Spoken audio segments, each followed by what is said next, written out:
village houses of our people in Western Samoa are still built as they were in my grandfather's time, open-sided, thatched with sugarcane leaves. The slim lines of our fishing canoes have not changed for centuries. We still plant tallow for food in the old way. The ancient crafts are kept alive. The pattern of Samoan life varies little from generation to generation. But today, in a new age, Samoans are also learning to handle the machines of a new economy, as the wonders and the worries of the 1960s come on swift wings to our Pacific Island home. Most of our 113,000 people live in coastal villages between plantations and the sea. Our church, our food and export crops never far away. Our only town is Apia, center of trade and government. New buildings line the waterfront. Churches, a bank, a library, shops, hotels, wharf sheds and copra stores. And now we have our own airline to connect with main air routes through eastern Samoa 80 miles away. It's less than a day's flight to New Zealand. Modern transport and communications have ended our long isolation from the Western world.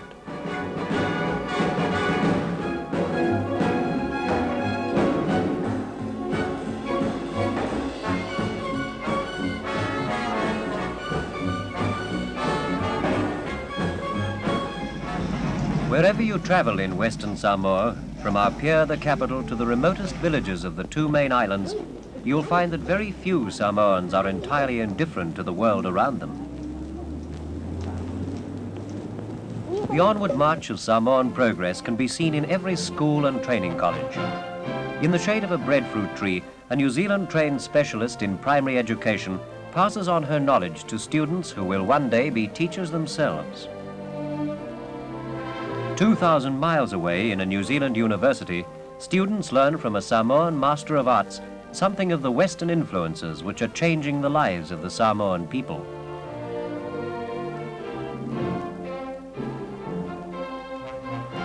For the children of Apia, a new public library provides introductions to new worlds of learning, at a time when Western Samoa faces the greatest challenge and the greatest adventure in its history as a nation.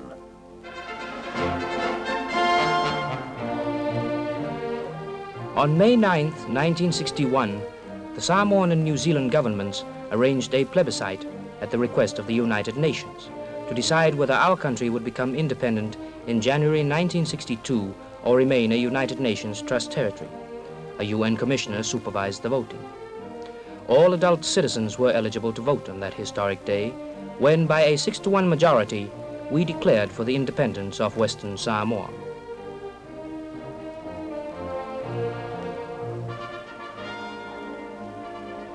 Samoan self-government has always been the aim of our leaders and the New Zealand administration. The new constitution provides for the withdrawal of the New Zealand High Commissioner from the Council of State and the handing over of Samoan rule to the Honourable Tupua Tamasese and the Honourable Maliatoa as joint heads of state. The Honourable Mata'afa, another of our highest chiefs, is Prime Minister of an elected cabinet government. For some years now, with New Zealand's guidance, we have chosen our own representatives according to Samoan law and custom.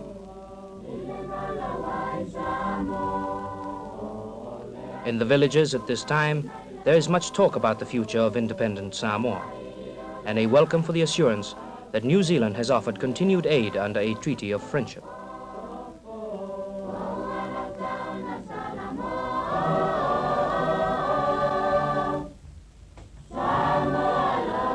Today, as in the past, life in Samoa is based on the home and family.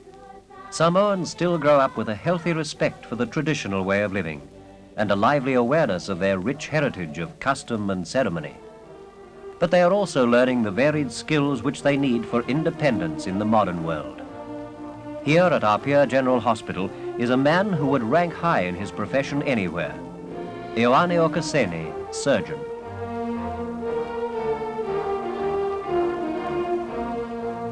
The theatre sister is one of 10 New Zealand nurses also serving at Apia.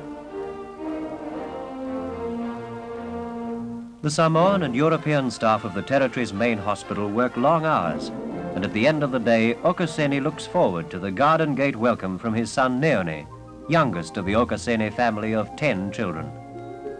Their home, like many others in suburban Apia, is of European style, adapted to suit the climate of Samoa.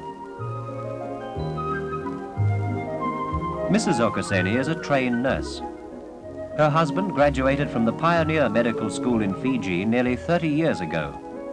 Today, at the new Central Medical School, their eldest son, Kuripatoni, is training to be a radiographer.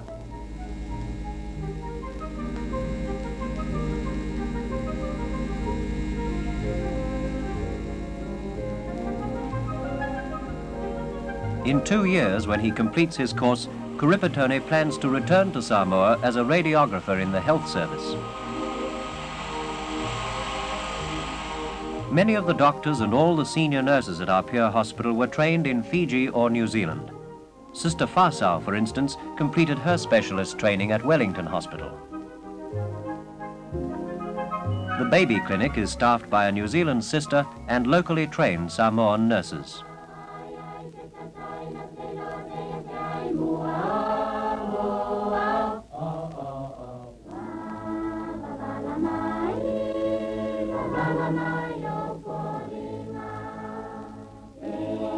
In our villages, the women's committees work for the well-being of children in many ways, and they welcome the teaching of visiting doctors and nurses. Here at Afenga, the matron and superintendent of Apia Hospital are garlanded with flowers and escorted by the chiefs of the village. The people of Afenga raised enough money to buy their own ambulance and to build their own outstation hospital.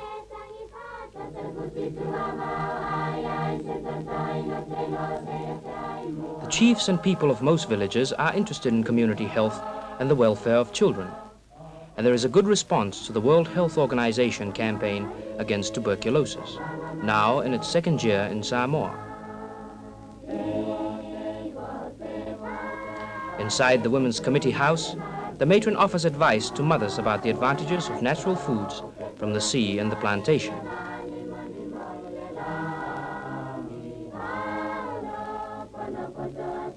With half the population under 15 and one of the highest birth rates in the world, Samoa must look to its future supplies of food. At our Vele Agricultural College, methods of controlling plant disease and increasing food supply are being worked out by experts of the Department of Agriculture.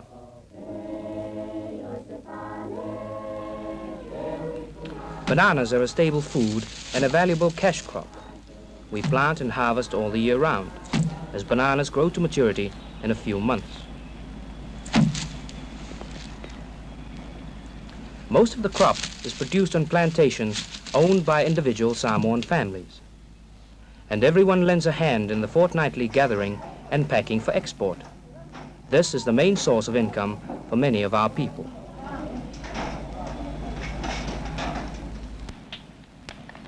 The Okaseni family plantation is being worked by another son, Osone, who has decided to make planting his career.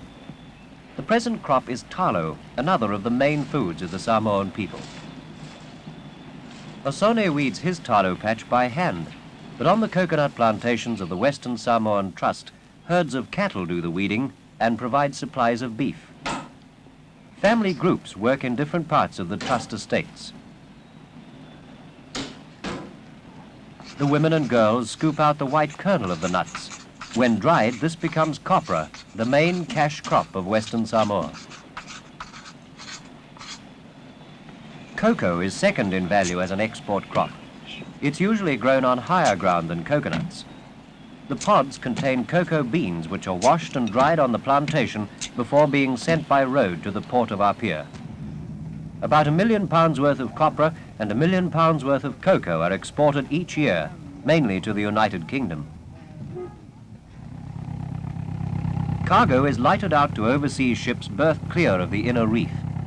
In 1889, a great hurricane battered the town and harbour. The wreck of the German warship Adler is still on the reef. Beyond it is the Tofua, one of the ships carrying the total export crop of bananas to New Zealand, about £750,000 worth in an average year. But Samoa's most valuable asset is to be found in the schools and colleges.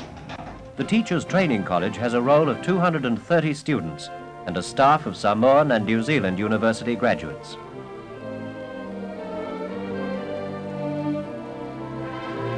After a 2-year course, students become teachers in village primary schools. The best pupils from primary schools go on to Samoa College up here, which is staffed and equipped in much the same way as a New Zealand secondary school. Boys and girls attend the college, where the aim is to educate them for leading positions in all walks of Samoan life.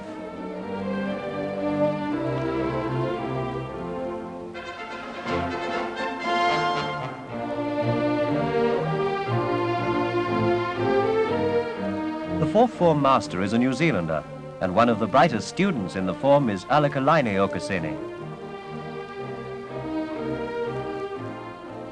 Another member of the family, Atamosafir, is in Form 1, thinking perhaps of his brother Siotu at boarding school in New Zealand.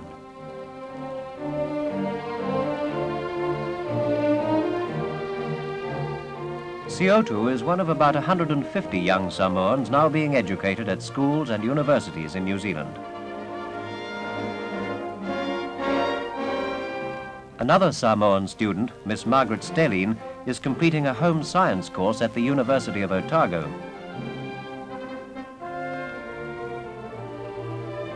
At her present home in Dunedin City, there are many reminders of her family and life in Samoa. Let us fly across the Pacific with news of friends and events in both countries. News today of the wedding at Apia Protestant Church of Karaponi Okasene and Bill McGrath of Auckland.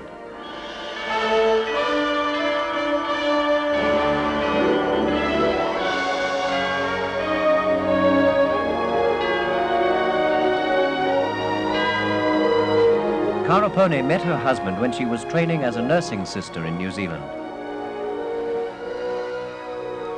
This is a day of memories for the doctor and Mrs. Okasene, the wedding of the first of their children, the first wedding in their family.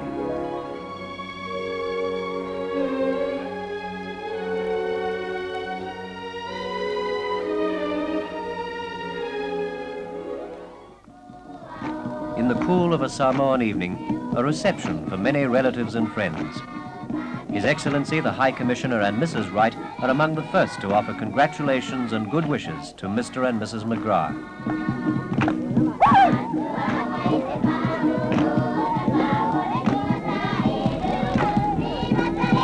Friends of the bride exchange their nurses' uniforms for dresses decked with flowers, and there are songs of welcome in the Samoan tradition.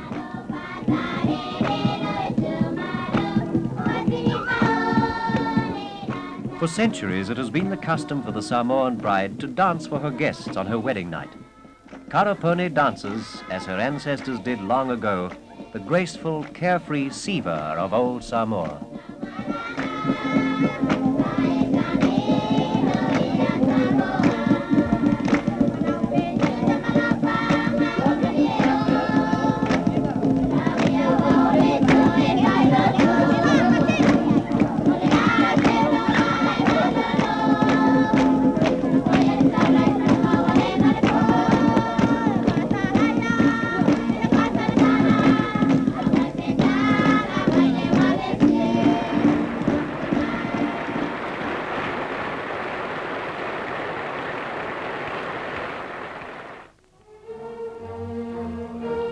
So a new life begins for Karaponi and Bill McGrath, at a time when Samoa and New Zealand enter upon a new relationship. The flags of our two countries have been raised together on our National Day for many years, as New Zealanders and Samoans have worked together for many years, each learning something of value from the other.